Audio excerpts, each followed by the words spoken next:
রহমতুল্লাহি ওয়া বারাকাতুহু। আলহামদুলিল্লাহি ওয়াহদা ওয়াসসালাতু ওয়াসসালামু আলা মান লা নাবিয়্যা বা'দা আম্মা বা'দ। আউযু বিল্লাহি মিনাশ শাইতানির রাজীম।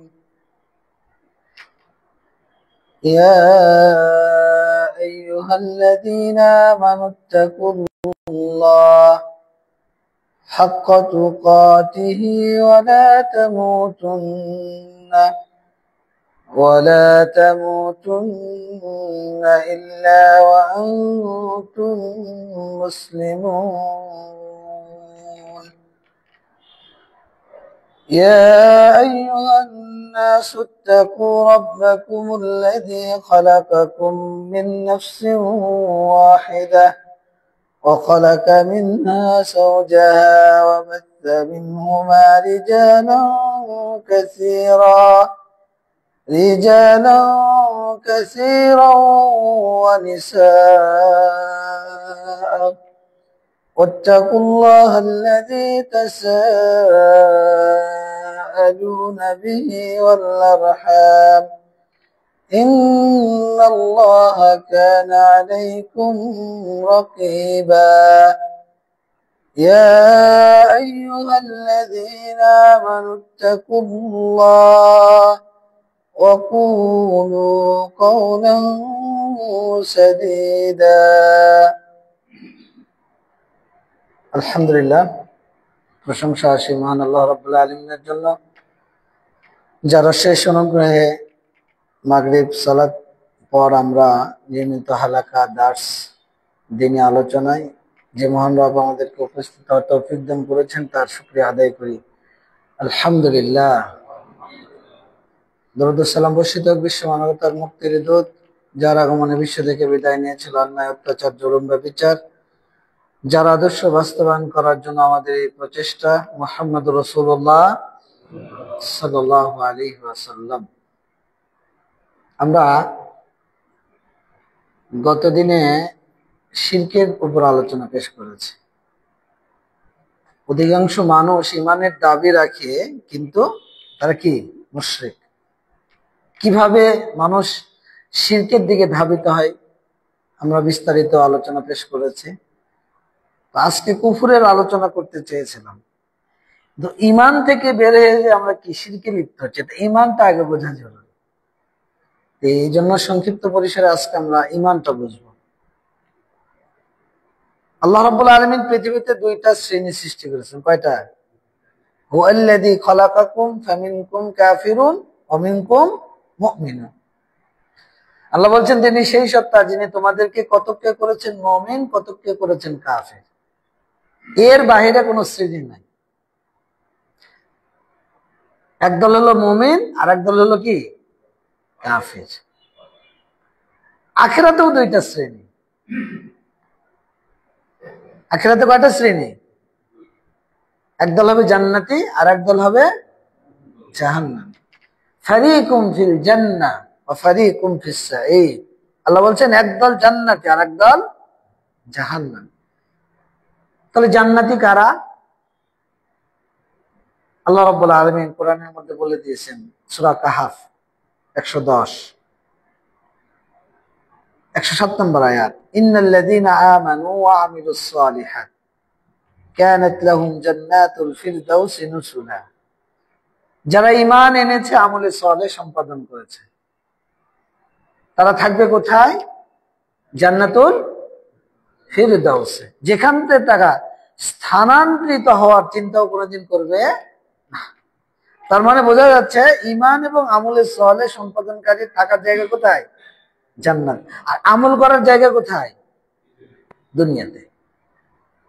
আর যারা আল্লাহর এই বিধান, নবীর বিধানকে মানবে না, ঈমান আনবে না, ঈমানের দাবি অনুযায়ী তা বাস্তবায়ন করবে না। রাসূলুল্লাহ সাল্লাল্লাহু আলাইহি সাল্লাম বলছেন, সহিহ মুসলিম 153 নম্বর হাদিস, যে ওয়াল্লাযী নাফসু মুহাম্মাদিন বিয়াদিহি লা ইয়াসমাউ বিআহাদিন মিন হাযিহিল উম্মাহ ইয়াহুদিয়্যুন ওয়ালা নাসরানিয়্যুন। আমার উম্মতের যে কেউ হোক, ইহুদি হোক আর খ্রিস্টান হোক, যে কেউ, অমুসলিম হতে পারে, মুসলিম হতে পারে, ইহুদি হতে পারে, খ্রিস্টান হতে পারে, মাজুসী হতে পারে, নাস্তিক হতে পারে, পৃথিবীতে যাদের আগমন ঘটেছে যে কেউ আমার প্রতি ঈমান আনা না করে সুম্মা ইয়ামুত ওয়ালাম ইউমিন বিল্লাযী উরসিলতু বিহি, আমি যা নিয়ে আগমন করেছি সেটার উপর ঈমান আনায়ন না করে মারা গেল, মৃত্যুবরণ করল, ইল্লা কানা মিন আসহাবিন নার, আল্লাহ রাসূল বলছেন সে জাহান্নামীদের দলভুক্ত হয়ে গেল। তার মানে ঈমান যদি না আনি তাহলে থাকার জায়গা কোথায়? জাহান্নাম। তাহলে ঈমান কি? ঈমানটা হলো আমরা বলি বিশ্বাস, কিন্তু ঈমানের মৌলিক অর্থ হলো আল ইকরার ওয়াত তামানিনা, স্বীকৃতি প্রদান করা এবং এই স্বীকৃতির মাধ্যমে প্রশান্তি অর্জন করা। স্বীকৃতি এবং প্রশান্তি এই দুইটার মাধ্যমে যে জিনিসটা অর্জিত হয় সেটাকে বলে ঈমান। আপনাকে আমি বোঝাই স্বীকৃতি এবং প্রশান্তির জিনিসটা কি। মনে করেন আমি যে উদাহরণটা পেশ করি সহজে বোঝানোর জন্য, নওদাপাড়া বাজারে চাচা একটা দোকান নিয়েছে, 1 কোটি টাকা ক্যাশ আছে, ওনার বহু ব্যবসা, তার মধ্যে এটা একটা ব্যবসা। এখন উনি আমার ব্যাপারে জানে আমার হাতটা একটু লম্বা। হাতটা কি হাত লম্বা মানে বোঝেন তো, একটু অভ্যাস আছে। তো উনি ব্যস্ততার কারণে কখনো ঢাকা, কখনো আমেরিকা, কখনো মালয়েশিয়া, কখনো সৌদি আরব। এখন উনি কি আমাকে দোকানের ম্যানেজার করে উনি শান্তি পাবে? আপনারা বলেন শান্তি পাবে? মনে মনে কলাখানা আপনারই ব্যবসা, আপনি শান্তি পাবেন? কেউ পাবেন? মনে মনে চিন্তা করবেন যে আব্দুল্লাহ ছেলেটা 1 কোটি টাকা ক্যাশ যদি নিয়ে চলে যায়, এই যে আপনার মনে একটা সংশয়, ইয়াকিন নাই, বিশ্বাস নাই, তার মানে আমার প্রতি আপনার স্বীকৃতি নাই। কিন্তু আপনার বিশ্বাস যে খালি পৃথিবী এদিক ওদিক হবে কিন্তু 1 টাকা এদিক ওদিক হবে না। আপনি একদিন কেন, আপনি 1 বছরের জন্য যদি আমেরিকা গিয়ে বসবাস করেন, আপনি ওখান থেকে একটা প্রশান্তি অনুভব করবেন যে না, খালিদ আছে, আস্থা আছে, আমার বিশ্বাস আছে। এটা না হলো স্বীকৃতি। এই স্বীকৃতির মাধ্যমে আপনার অন্তরে যে প্রশান্তি অর্জিত হবে এটা হলো ঈমান। এটার নাম কি? ঈমান। আল্লাহর বিধান অভ্রান্ত সত্যের চূড়ান্ত উৎস, ওহীর মাধ্যমে যে বিধানটা আল্লাহ দিয়েছেন প্রত্যেকটা বিষয় যখন আপনি অন্তর থেকে স্বীকৃতি দিয়ে ওই বিধানের আলোকে আপনার জীবনকে বাস্তবায়ন করে প্রশান্তি লাভ করবেন, আপনি ওই বিশ্বাস, ওই আকীদা লালন করবেন, এটার নাম হলো ঈমান। এই জন্য ইবনে তাইমিয়া রাহিমাহুল্লাহ বলছেন যে ঈমানের শাব্দিক অর্থ হলো আত-তাসদীক, বিশ্বাস করা, আল ইকরার ওয়াত তামানিনা, স্বীকৃতি এবং প্রশান্তি। বিশ্বাসের মাধ্যমে যখন আপনি স্বীকৃতি দেবেন এবং প্রশান্তি অর্জিত হবে সেটাকে বলে ঈমান। তাসদীক বিল জিনান ওয়া কওলু বিল লিসান ওয়া আমালু বিল জাওয়ারিহ ওয়াল আরকান ইয়াসিদু বিত তাআ ওয়া ইয়ানকুসু বিল মাসিয়াহ। তাসদীক বিল জিনান, অন্তরের স্বীকৃতি। অন্তরের স্বীকৃতি হয় 2টি জিনিস দিয়ে, অন্তরের কথা, অন্তরের আমল। মাথায় ভালো করে গেঁথে নেন, অন্তরের কথা, অন্তরের আমল, এটা হলো তাসদীক বিল জিনান। ওয়া কওলু বিল লিসান, মৌখিক স্বীকৃতি। এটা 2টা ভাবে হয়, মুখের স্বীকৃতি, মুখের আমল। কয়টা হলো? 4টা। ওয়াল আমালু বিল জাওয়ারিহ ওয়াল আরকান, মাথার চাঁদি থেকে পায়ের তালু পর্যন্ত, জন্ম থেকে মৃত্যু পর্যন্ত আল্লাহর বিধানকে শারীরিকভাবে বাস্তবায়ন করা, শারীরিক আমল করার মাধ্যমে বাস্তবায়ন করাকে বলা হয় এই অঙ্গ প্রত্যঙ্গের আমল। এই 5টি জিনিসের সমন্বয়কে বলা হয় ঈমান। এই জন্য সালামগণ বলছেন কওলুন ওয়া আমালুন, ঈমান হলো কথা এবং আমল। অন্তরের কথা, অন্তরের আমল, মুখের কথা, মুখের আমল, অঙ্গ প্রত্যঙ্গের আমল, এই 5টি জিনিসের সমন্বয়কে বলা হয় ঈমান। আল্লাহ রাব্বুল আলামিন বলছেন অন্তরের কথা কি, এবার একটু ব্যাখ্যাতে যাই। অন্তরের কথা বলতে যেটা অন্তর ছাড়া সম্ভব নয়। আমাদের রব কে? সৃষ্টিকর্তা কে? বিধানদাতা কে? আইনদাতা কে? রিজিকদাতা কে? আল্লাহকে কি দেখেছেন? এই যে সালাত করতে আসছেন, কাকে খুশি করার জন্য? কার ভয়ে? আল্লাহকে কিন্তু দেখিনি। অন্তর থেকে মেনে নিয়েছেন, অন্তর থেকে কি মেনে নিয়েছে, এটা হলো অন্তরের কথা। আল্লাহ রাব্বুল আলামিন বলছেন ওয়াল্লাযী জাআ বিস-সিদকি ওয়া সাদ্দাকা বিহি উলাইকা হুমুল মুত্তাকুন, যে সত্য নিয়ে আগমন করেছে, সত্যকে সত্য বলে মেনে নিয়েছে, স্বীকৃতি দিয়েছে, তারাই মুত্তাকি। ইন্নামাল মুমিনুনা আল্লাযীনা আমানু বিল্লাহি ওয়া রাসূলিহি সুম্মা লাম ইয়ারতাবু, সূরা হুজরাত 15 নম্বর আয়াত। আর আগেরটা হলো সূরা জুমার 33 নম্বর আয়াত। আল্লাহ বলছেন মুমিন তারাই যারা আল্লাহর প্রতি ঈমান এনেছে, নবীর প্রতি ঈমান এনেছে, এই ঈমান আনার ব্যাপারে তারা সংশয় প্রকাশ করে। আল্লাহ সালাত ফরজ করেছে, এই সালাতের ব্যাপারে আপনার কোনো সংশয় আছে? যাকাতের ব্যাপারে, সিয়ামের ব্যাপারে, সুদের ব্যাপারে, হারাম ভক্ষণের ব্যাপারে, আল্লাহর আনুগত্যের ব্যাপারে, প্রত্যেকটা বিধান আপনার কি কোনো সংশয় আছে? যদি আপনার মধ্যে সংশয় থাকে তাহলে আপনি মুমিন না। যদি কোনো ব্যাপারে আর রহমান আলাল আরশ ইস্তাওয়া, আল্লাহ কোথায়, আপনি যদি এখন চিন্তা করেন যে আল্লাহ তো বলেছে, আমি এটা মানি না, আল্লাহ সারা জমিনে সর্বত্র বিরাজমান, তার মানে আপনার অন্তর থেকে আল্লাহকে স্বীকৃতি দিতেই পারেন। আপনার ঈমান কোথায়? এই জন্য ঈমানের প্রথম কথা হলো অন্তরের স্বীকৃতি। কিসের স্বীকৃতি? অন্তরের। রাসূলুল্লাহ সাল্লাল্লাহু আলাইহি সাল্লাম বলছেন, যে ব্যক্তি সাক্ষ্য দেবে আল্লাহ ছাড়া সত্য কোনো মাবুদ নেই, মুহাম্মদ আল্লাহর রাসূল, লা ইয়ালকাল্লাহ বিহিমা আবদুন গায়রা শাকিন ফিহিমা ইল্লা দাখালাল জান্নাহ। কেউ যদি এই সাক্ষ্য নিয়ে আল্লাহর সাথে, এই অবস্থা নিয়ে অন্তরে কোনো সংশয় নেই, এমন অবস্থা আল্লাহর সাথে সাক্ষাৎ করে, নবী বলছেন দাখালাল জান্নাহ, ওই ব্যক্তি জান্নাতে প্রবেশ করবে। সুবহানাল্লাহ। হাদিসটা আবু হুরায়রা রাদিয়াল্লাহু থেকে বর্ণিত, সহিহ মুসলিম 27 নম্বর। এটা হলো অন্তরের কথা। অন্তরের আমল কি? অন্তরের আমল হলো নিয়ত, ইখলাস, খুলুসিয়াত, ভয়, তাকওয়া, তাওয়াক্কুল, ভালোবাসা। আপনি হঠাৎ করে আপনার একটা দুঃসংবাদ চলে আসছে, আপনার কিন্তু অভিনয় করতে হয় না, দেখবেন যে চোখের কর্নারে অঝরে পানি পড়ছে। কেন? আপনার অন্তরটা প্রকম্পিত হয়। আল্লামা দিলওয়ার হোসেন সাইদি রাহিমাহুল্লাহ, আল্লাহ তার কবরকে জান্নাতের টুকরায় পরিণত করেন। তার কিছু কিছু আলোচনা আছে, পিতামাতার মর্যাদা, জান্নাত, জাহান্নাম, এই আলোচনাগুলো যখন শুনবেন দেখবেন যে আপনি শুনছেন, আপনার চোখ দিয়ে ঝরঝর করে পানি পড়ছে। আল্লাহ তার কণ্ঠে আল্লাহ এত মধু দিয়েছিলেন, আলহামদুলিল্লাহ। আল্লাহ তাক নিয়ে চলে গেছেন, হয়তো এটার মধ্যেই কল্যাণ আছে। এই বর্তমান যে ফিতনা চলছে, হয়তো বেঁচে থাকলে ফিতনার মধ্যে পড়ে যেতে পারত। আল্লাহ হেফাজত করেছেন, আলহামদুলিল্লাহ। তো বলছিলাম যে এটা হলো অন্তরের আমল, যেটা অন্তর ছাড়া সম্ভব না। আজকে মাগরিবের সালাত পড়তে এসেছি, আপনার নিয়তটা কি ছিল? ঈশা পড়া, জোহর পড়া, অন্তরে কি নিয়ত করেছিলেন? এটা হলো অন্তরের আমল। আপনি যদি নিয়ত না করেন সালাত হবে? সালাত হবে না, যেটা অন্তর ছাড়া সম্ভব না। তাহলে অন্তর দিয়ে কয়টা হলো? দুইটা। একটা হলো অন্তরের কথা, অন্তরের আমল। ঈমান বোঝেন। 3, মুখের স্বীকৃতি, যেটা মুখ দ্বারা ছাড়া সম্ভব নয়। আল্লাহ বলছেন কুলু আমান্না বিল্লাহ, তোমরা বলো যে আল্লাহর প্রতি ঈমান এনেছি। আমরা তো আব্দুল্লাহর ঘরের সন্তান, মানে জন্মসূত্রে মুসলমান, এই জন্য কালিমার মর্ম কিন্তু আমরা বুঝি না।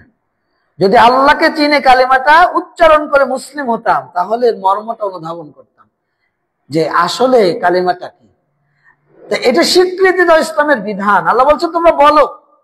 নবী বলছেন উমিরতু আন উকাতিলান নাস, আমি আল্লাহর পক্ষ থেকে আদিষ্ট হয়েছি, আমি তাদের বিরুদ্ধে যুদ্ধ ঘোষণা করলাম যতক্ষণ পর্যন্ত তারা সাক্ষ্য না দেবে আল্লাহ ব্যতীত সত্য কোনো মাহবুদ নেই, মুহাম্মদ আল্লাহ রাসূল। তার মানে এটাকে আপনাকে স্বীকার করতে হবে।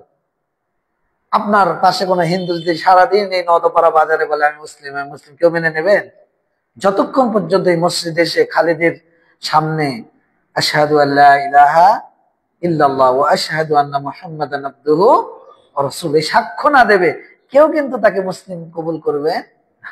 এটা হলো মুখের কথা, মুখের স্বীকৃতি। মুখের আমল কি? যেটা মুখ দ্বারা ছাড়া সম্ভব নয়, এটা হলো মুখের আমল। কোরআন তেলাওয়াত করা, তাসবিহ তাহলিল করা, জিকির আজকার করা, সালাতের জিকির, সকাল সন্ধ্যার জিকির, বিভিন্ন সময়ের জিকির। আল্লাহ রাব্বুল আলামিন বলছেন ইন্নাল্লাযীনা ইয়াতলুনা কিতাবাল্লাহ, যারা আল্লাহর কিতাব তেলাওয়াত করে, তা আপনাকে যদি আমি কোরআন তেলাওয়াত করতে বলি, সূরা ফাতিহা বলেন, মুখটা বন্ধ করে কেউ তেলাওয়াত করতে পারবেন? সালাতে আপনি দাঁড়ান, আল্লাহু আকবার, আল্লাহুম্মা বা'id বাইনি ওয়া বাইনা খাতায়ায়া, মুখটা বন্ধ করেন তো, সূরা ফাতিহা পড়েন তো দেখি। সালাতের মধ্যে তাসবিহ, তাহলিল, দোয়া, জিকির যেগুলো রয়েছে, রুকু, সিজদা, শেষ বৈঠক, মাঝখানের বৈঠক, তাহলে এটা হলো মুখের আমল, যেটা মুখ দ্বারা সারা সম্ভব নয়। কয়টা হলো? 4টা। পঞ্চম নাম্বার অঙ্গ প্রত্যঙ্গের আমল, যেটা অঙ্গ প্রত্যঙ্গ ছাড়া সম্ভব নয়। আল্লাহ রাব্বুল আলামিন বলছেন, ইয়া আইয়ুহাল্লাযীনা আমানু রুকউ ওয়াসজুদু, হে ইমানদারগণ তোমরা রুকু করো, তোমরা সিজদা করো। তাহলে রুকু করতে হলে আপনাকে মাথাটা নোয়াতে হবে, সিজদা করতে হলে কপালটা মাটিতে স্পর্শ করতে হবে, ঠেকাতে হবে। এটা যদি আপনি না করেন হবে? এটা হলো অঙ্গ প্রত্যঙ্গের আমল। সহজ ভাষায় বুঝায় দিই, আপনি হজ করবেন, মুরব্বীর অনেক টাকা, তো খালিদ হজ এজেন্সির কাজ করে, তো 10 লাখ টাকা জমা দিয়েছে, হজে যাবে। তো হঠাৎ করে রাজনৈতিক ব্যস্ততা অথবা তার পারিবারিক ব্যস্ততা, এমন একটা ব্যবসার ব্যস্ততা বেড়ে গেল, খালিদকে বলছে, বাবা ইমাম সাহেব আমি তো যেতে পারছি না, 10 লাখ কেন, আমি 10 কোটি দিব, আমার হজটা করে দিও। জীবনে কোনোদিন তিনি হজ করেননি, বলেন তো হজ হবে? হজ করতে হলে তাকে যেতে হবে, বাইতুল্লাহ তাওয়াফ করতে হবে, তাকে ইহরাম বাঁধতে হবে, তাকে সাফা মারওয়া সাই করতে হবে, তাকে মুজদালিফায় আরাফায় অবস্থান করতে, আরাফায় অবস্থান করাটাই হলো হজ। মিনায় যেতে হবে, তাকে মাথা মুন্ডন করতে হবে, জামরায়ে পাথর নিক্ষেপ করতে হবে, কিচ্ছু করলো না, 10 লাখ কেন 10 কোটি বিলিয়ন মিলিয়ন টাকা দিলেও তার হজ কবুল হবে না। এটা হলো অঙ্গ প্রত্যঙ্গের আমল। এই 5টি জিনিসের সমন্বয়কে বলা হয় ঈমান। যদি আপনার মধ্যে এই 5টি জিনিস থাকে, আপনি মুমিন। যদি এই 5টির একটি অনুপস্থিত থাকে, তাহলে আপনার ঈমানের অবস্থাটা কি? আমি একটা জিনিস উদাহরণ আপনাকে বোঝাই দিই। আমরা মাগরিবের সালাত পড়তে আসছি, কার জন্য? কার জন্য? আল্লাহর জন্য। এটা হলো অন্তরের স্বীকৃতি। এরপরে যখন আমি সালাতে দাঁড়ালাম, নিয়ত করলাম, কিসের সালাত? মাগরিবের। ইন্নামাল আমালু বিন্নিয়াহ। তাহলে অন্তরের আমল, মুখের স্বীকৃতি, আল্লাহু আকবার, তাকবীরে তাহরিমা। তাকবীরে তাহরিমা না বাদলে সালাত হবে? সালাত হবে না। আপনি তাকবীরে তাহরিমা দিয়ে মৌখিক স্বীকৃতি দিলেন, আমি সালাতে প্রবেশ করলাম। মুখের আমল, বায়েত বাইনি, সূরা নাস, ফালাক, অন্যান্য সূরা, সূরা ফাতিহা, তাসবিহ, তাহলিল, মুখের আমল। অঙ্গ প্রত্যঙ্গের আমল কি? আল্লাহু আকবার, আল্লাহু আকবার, রুকুতে গেলেন, সামি আল্লাহু লিমান হামিদা, আবার সিজদায় গেলেন। আচ্ছা, 5টি জিনিস, একটাকে বাদ দেন তো। আপনি একটাকে বাদ দেন, কোনটাকে বাদ দেবেন? একটা বাদ দেন, এমনি বলেন দেখি কোনটাকে বাদ দেবেন। হাসছে, বলেন না সাহস করে, ভয় নাই। রুকু বাদ গেল, রুকু বাদ গেল, বা সিজদা বাদ গেল, সালাত হবে? সালাত হবে? 5টার মধ্যে যে কোনো একটা বাদ দেন, আপনার জন্য যেটা সহজ হয়। আমি আল্লাহর জন্য আসিনি, এমনি আসছি, সবাই পড়ে তাই পড়তে আসছি, সালাত কবুল হবে? আল্লাহর জন্য আসছি, কিন্তু তাকবীরে তাহরিমা দিলাম না, সালাত হবে? তার মানে একটা যদি আপনি বাদ দেন, সালাত কবুল হবে না। ইমাম আরজুর রাহিমাহুল্লাহ বলছেন, বাবুল কওলি বিআন্নাল ঈমান তাসদীক বিল কলব ওয়া ইকরার বিল লিসান ওয়া আমালুন বিল জাওয়ারিহ লা ইয়াকুনু মুমিনান ইল্লা আন তাজতামিয়া ফিহি হাযিহিল খিসালুস সালাস। ঈমান হলো অন্তরের কথা, অন্তরের স্বীকৃতি, মৌখিক স্বীকৃতি, আমলে বাস্তবায়ন। কোন মানুষের মধ্যে 3টা জিনিস, 3টার মধ্যে 5টা, এই 3টা জিনিস একত্রিত না হওয়া পর্যন্ত ওই ব্যক্তি মুমিন নয়। অন্তরে স্বীকার করলো কিন্তু মুখে স্বীকার করলো, মুমিন নয়। অন্তরে স্বীকার করলো, মৌখিক স্বীকার দিল কিন্তু আমল করলো না, ওই ব্যক্তি মুমিন নয়। তাহলে আমাদের ঈমানের অবস্থাটা কি? আমাদের ঈমানের অবস্থাটা কি একটু চিন্তা করেন তো। সালাত ফরজ করেছেন কে? আল্লাহ। তো সালাত পড়ি, যাকাত দেই না, জাকাত দেই, সিয়াম পালন করি না, সিয়াম পালন করি, হজ ফরজ হয়েছে হজ করি না, হজও করি, প্রত্যেক বছর উমরা করতে যাই, কিন্তু চাঁদাবাজি করি, মানুষের হক নষ্ট করি।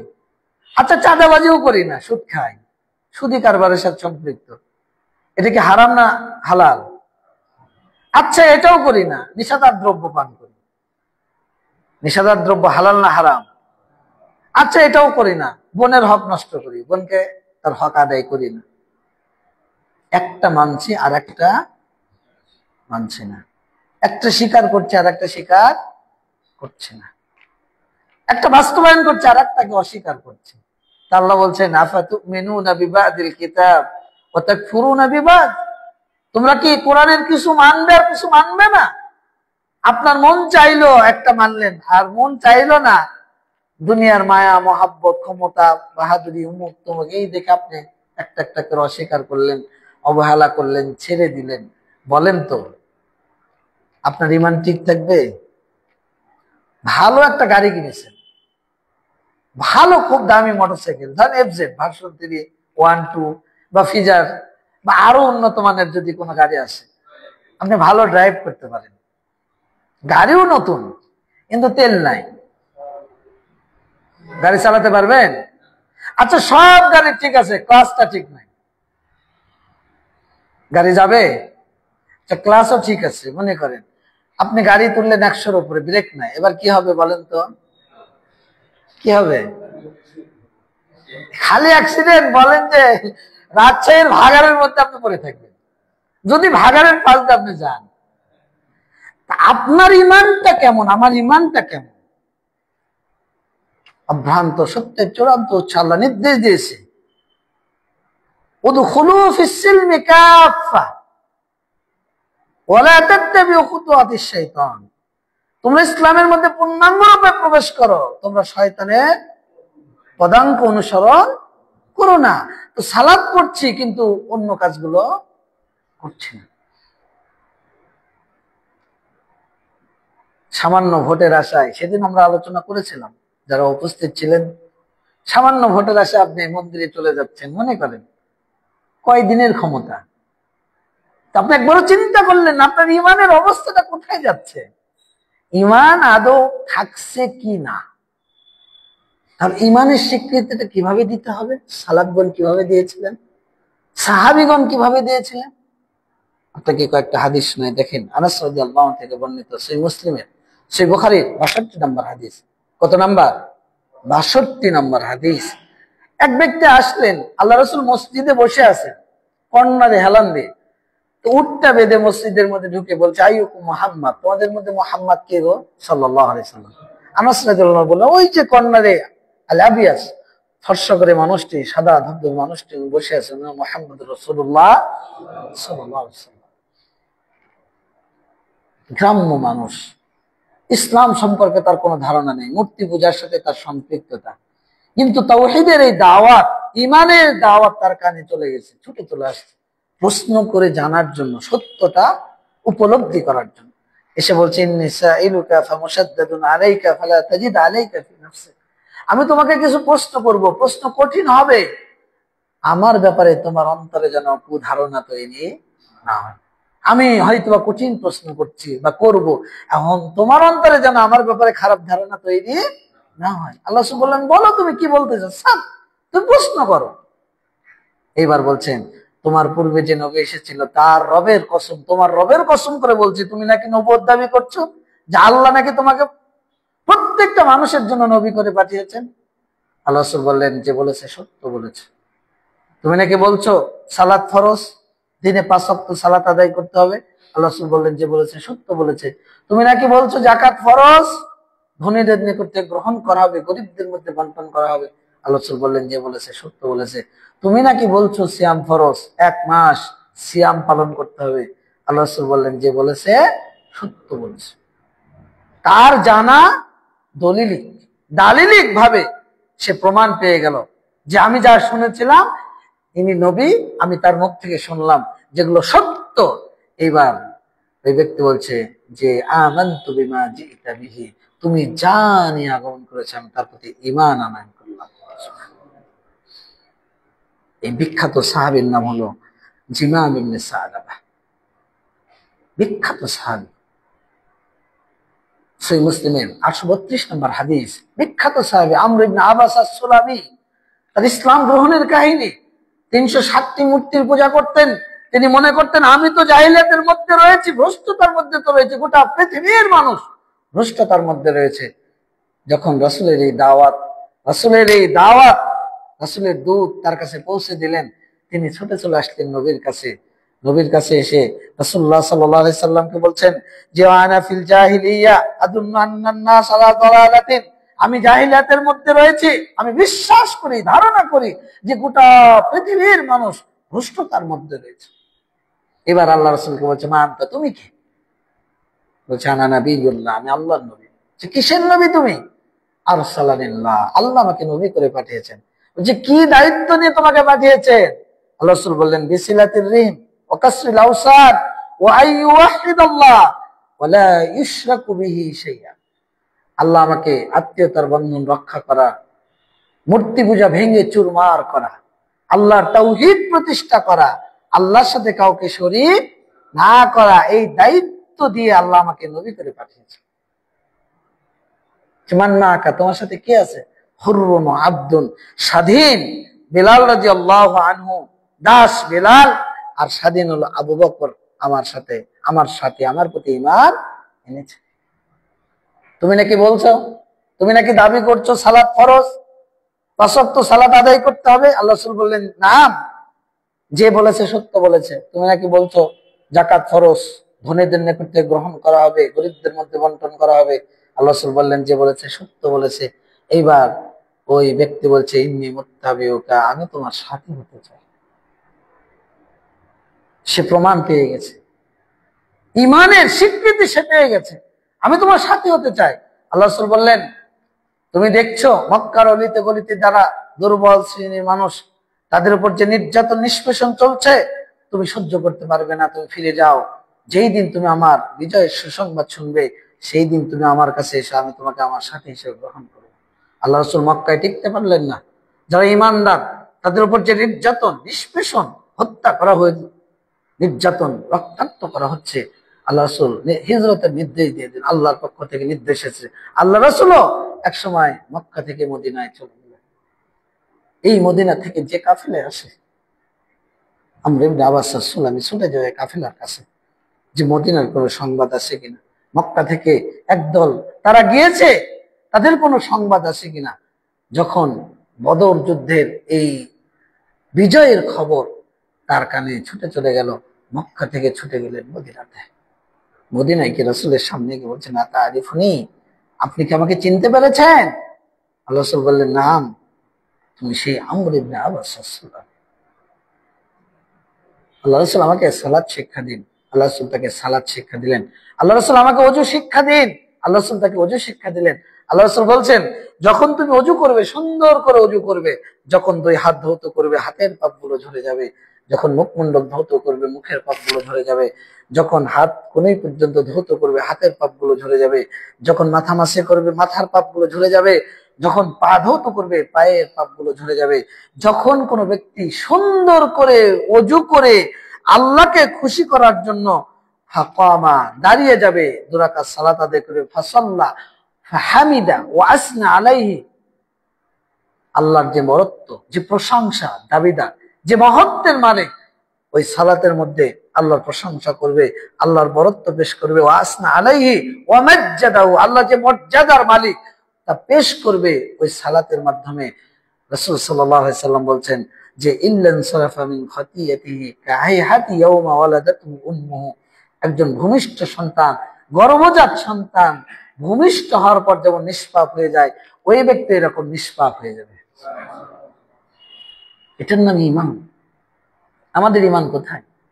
নবী এসেছেন মূর্তি পূজা ভেঙে চুরমার করার জন্য, আর আমরা যাচ্ছি মূর্তি পূজাকে প্রমোট করার জন্য, প্রতিষ্ঠিত করার জন্য, উদ্বোধন করার জন্য। অনুদান দিচ্ছি, প্রণোদনা দিচ্ছি, কখনো মন্দির পাহারা দিচ্ছি, বিভিন্ন ভাবে। আমাদের ঈমানের অবস্থাটা কোথায়? এলাই ধর্ম পালন করছে সামান্য ভোটের আশায়। সাহাবীরা কি করেছেন? তাহলে মূর্তি পূজা পরিত্যাগ করে ঈমান এনেছেন। সহিহ বুখারীর, সহিহ মুসলিমের 12 এবং 13 নম্বর হাদিস, রাসূল সাল্লাল্লাহু আলাইহি সাল্লামের কাছে একজন সাহাবী আসলেন, দুল্লানি আলা আমালিন ইযা আমিলতু দাখালতু, শুকরিয়া আদায় করছে, আলহামদুলিল্লাহ পড়ছে, ওই আলোচনা গত সব দিনে হয়ে গেছে, ওই জন্য রিপিট করছি না আর কি, জাস্ট উদাহরণ দিলাম, ওগুলো সব বলেছি। হ্যাঁ, মডেল মধ্যে ও নতুন কথা কালকে খুতবাতে বলেছি। এক জাহেল বলতেছে যে হাসিনা যেমন মডেল মসজিদ করে গেছে, আমরা ক্ষমতায় আসলে মডেল মন্দির তৈরি করব। তোর বাপের টাকায় করিস, আমাদের টাকায় না, আমাদের টাকায়। তো আল্লাহর ঈমান দেখেন, ঈমান কাকে বলে?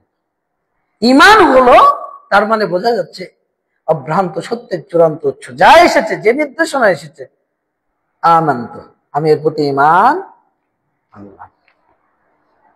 সামি'না ওয়া আতানা, শুনলাম মেনে নিলাম। যে যেভাবে টাকনুন হচ্ছে কাপড় হারাম, টাকনুন হচ্ছে করবো না, নেশা হারাম, নেশা খাবো না, সুদ হারাম, সুদ খাবো না, মিথ্যা হারাম, মিথ্যা বলবো না, জেনা ব্যভিচার হারাম, জেনা ব্যভিচার করবো না, মানুষকে ফাঁকি দেওয়া, ঠকবাজি করা, মানুষের উপর অত্যাচার করা, জুলুম করা, চাঁদাবাজি করা, এগুলো নিষিদ্ধ, এগুলো করবো না, এটার নাম ঈমান। আপনি যদি এটা করেন তাহলে আপনি হলেন মুমিন। তো সাহাবী আসছেন, দুল্লানি আলা আমালিন ইদা আমিলতু দাখালতুল জান্নাহ। আল্লাহ রাসূল এমন একটা আমলের কথা বলে দিন যে আমলটা করলে আমি সঙ্গে সঙ্গে জান্নাতে প্রবেশ করি। আল্লাহ রাসূল বললেন তা'বুদুল্লাহ, আল্লাহর ইবাদত করো, অতকিমুস সালাতাল মাকতুবাতা ওয়ালা তুশরিকু বিহি শাইআ, আল্লাহর সাথে কাউকে শরীক করো না, অতকিমুস সালাতাল মাকতুবাতা, ফরজকৃত সালাত আদায় করো, ওয়াতুআদ্দিয যাকাতাল মাফরুজাতা, ফরজকৃত যাকাত প্রদান করো, ওয়াতাসুমু রমাদান, রমজান মাসের সিয়াম পালন করো। আল্লাহ রাসূলের কথা শেষ। ওই ব্যক্তি বলছে আল্লাহি, আল্লাহর কসম করে বলছি, লা আযীদু আলাইহিন্না ওয়া লা আনকুসু মিনহুন্না, আপনি যেভাবে বলেছেন আমি ওইভাবেই করব, কমাবো না বাড়াবো না। মানে কি, আল্লাহ এবং রাসূল যেভাবে বুঝেছেন, আল্লাহ যেভাবে নির্দেশ দিয়েছেন, নবী যেভাবে করেছেন, সালাফগণ যেভাবে বাস্তবায়ন করেছেন, তাদের যে বুঝটা ছিল আপনার আমার বুঝটাও তেমনই হতে হবে, ওই নির্দেশ মোতাবেক আপনার আমল হতে হবে। সাহাবী বলছে আল্লাহে, আল্লাহর কসম করে বলছি, লা আযীদু আলাইহিন্না ওয়া লা আনকুসু মিনহুন্না, আমি এখান থেকে কমাবো না বাড়াবো না, যেভাবে বলেছেন ওইভাবে আমল করব। বলতে বলতে লোকটি চলে যাচ্ছে। আল্লাহ রাসূল বললেন, সাহাবীরা, মান সাররাহু আইয়ানজুর ইলা রাজুলিন মিন আহলিল জান্নাহ ফালইয়ানজুর ইলা হাদা, তোমরা যদি জান্নাতি ব্যক্তিকে দেখে আনন্দিত হতে চাও তাহলে এই ব্যক্তির দিকে তাকাও, জান্নাতি ও জান্নাতি ও জান্নাতি। অন্য বর্ণনা আসছে, যদি ও সত্য বলে থাকে, লা ইন সাদাকা লা ইয়াদখুলান্নাল জান্নাতা, অবশ্যই অবশ্যই ও জান্নাতে যাবে, ও জান্নাতে। সুবহানাল্লাহ। তার মানে আল্লাহর নির্দেশ যেভাবে এসেছে, আপনি যদি ওইভাবে ইয়াকিন অন্তর থেকে স্বীকার করে, অন্তরের আমল, মুখের স্বীকৃতি, মুখের আমল, অঙ্গ প্রত্যঙ্গের আমল, সর্বাত্মক চেষ্টা যদি আপনি করেন, তাহলে রাসূলের এই হাদিসের আওতায় আমি আপনি সবাই পড়বো ইনশাআল্লাহ। এটাই ঈমান, এটাই কি ঈমান। আর এই ঈমান যারা এনেছিল, এই ঈমানের উপর যারা অবিচল থেকেছিল, নির্যাতিত হয়েছে, রক্তাক্ত হয়েছে, নিষ্পেষিত হয়েছে, বহিষ্কৃত হয়েছে, নিহত হয়েছে, যুদ্ধ হয়েছে, এরপরেও তারা ঈমান থেকে সরে যায়নি। এটাই ঈমানের স্বাদ। এই জন্য রাসূল বলছেন, যাকাতু আমাল ঈমান মান রাদিয়া বিল্লাহি রাব্বাও ওয়া বিল ইসলামি দীনা ওয়া বিমুহাম্মাদিন নাবিয়্যা। ওই ব্যক্তি ঈমানের স্বাদ ভক্ষণ করেছে যে আল্লাহকে রব পেয়ে সন্তুষ্ট হয়েছে, ইসলামকে জীবন ব্যবস্থা পেয়ে সন্তুষ্ট হয়েছে, নবী মুহাম্মদ সাল্লাল্লাহু আলাইহি সাল্লামকে নবী পেয়ে সন্তুষ্ট হয়েছে। আমরাও হতে চাই না ইনশাআল্লাহ? আমরা আল্লাহকে পেয়ে সন্তুষ্ট কিনা বলেন তো? আলহামদুলিল্লাহ। আমরা ইসলাম পেয়ে সন্তুষ্ট কিনা? আলহামদুলিল্লাহ। আমরা নবীকে পেয়ে সন্তুষ্ট কিনা? নবীর প্রতি যদি আপনার ঈমান না থাকে, এই যে এক শয়তান আছে, আমি একে বলি এ হলো মুফাসসিরে শয়তান, শয়তানের তাফসীর করে বেড়ে, নাম শুনেছেন? বাংলাদেশের প্রখ্যাত মুফাসসির আপনারা বলেন। নবীকে এই যে কয়েকদিন আগে এক আলোচনা করতে বলছে নবী হলো সাংবাদিক। নবী কি? আমি নাম বলতে চাচ্ছি না। নবী কি? নবী সাংবাদিক। ওমা ইয়ানতিকু আনিল হাওয়া ইন হুয়া ইল্লা ওয়াহয়ু ইউহা। নিজের পক্ষ থেকে কোনো কথা যদি না বলেন তাকে নবী বলা হয়। কার কথা বলেন? ওহীর কথা, আল্লাহর কথা। জিবরিল আমিন, আল্লাহ নির্দেশে জিবরিল আমিন নবীদের কাছে যে বার্তাটা প্রেরণ করে, যে ওহীটা প্রেরণ করে, আর ওই ওহীটা সমাজের মানুষের কাছে যিনি পেশ করেন তাকে বলা হয় নবী বা রাসূল। কিতাব যার উপর নাজিল হয়েছে সে রাসূল, আর যার উপর কিতাব নাজিল হয়নি সে নবী। তাদেরকে বলা হয় বার্তাবাহক, ওহীর বার্তাবাহক। তাদের সম্মান কত। আর তুমি জাহেল মূর্খ, তোমার লজ্জা করে না? তুমি নবীকে বলো সাংবাদিক, এর ঈমান আছে? এটা তো একটা নবীর প্রতি কটূক্তি। এত মূর্খ, আর একে বলে মুফাসসিরে কোরআন। আসলে মুফাসসিরে কোরআন হলো মুফাসসিরে শয়তান। কি মুফাসসিরে শয়তান? এর আলোচনা আপনারা শুনবেন না। সেদিন মন্দির উদ্বোধন করতে গিয়েছে, সেদিন আমি বলেছি গত সপ্তাহে, শুনবেন না। বলছে মন্দিরের নিরাপত্তা দেওয়ার মালিক আল্লাহ, আল্লাহ নাকি মন্দির নিরাপত্তা দেবে। চিন্তা করতে পারেন? চিন্তা করতে পারেন? যেখানে শিরক হয় সেটা নিরাপত্তা আল্লাহ দেবে? এই জায়গাগুলো অভিশপ্ত জায়গা। আল্লাহ রাসূল নিষেধ করেছে, তোমরা আল্লাহ লানত বর্ষিত হয়, তোমরা এই জায়গাগুলো যেও না, জিয়ারত করা যাবে না, যাওয়া যাবে না, দূরে থাকতে হবে। আল্লাহ আমাদেরকে এরকম জাহেল মার্কা বক্তা থেকে হেফাজত করুন। এইরকম জাহেল মুফাসসির থেকে আল্লাহ এদেশের মুসলিমদেরকে হেফাজত করুন। এদেশের মুসলিমদের আকীদা ঈমানকে আল্লাহ হেফাজত করুন। আমিন। সুবহানাকাল্লাহুম্মা ওয়া বিহামদিকা আশহাদু আল্লা ইলাহা ইল্লা আনতা আস্তাগফিরুকা ওয়া আতুবু ইলাইক। আসসালামু আলাইকুম ওয়া রাহমাতুল্লাহি ওয়া বারাকাতুহু।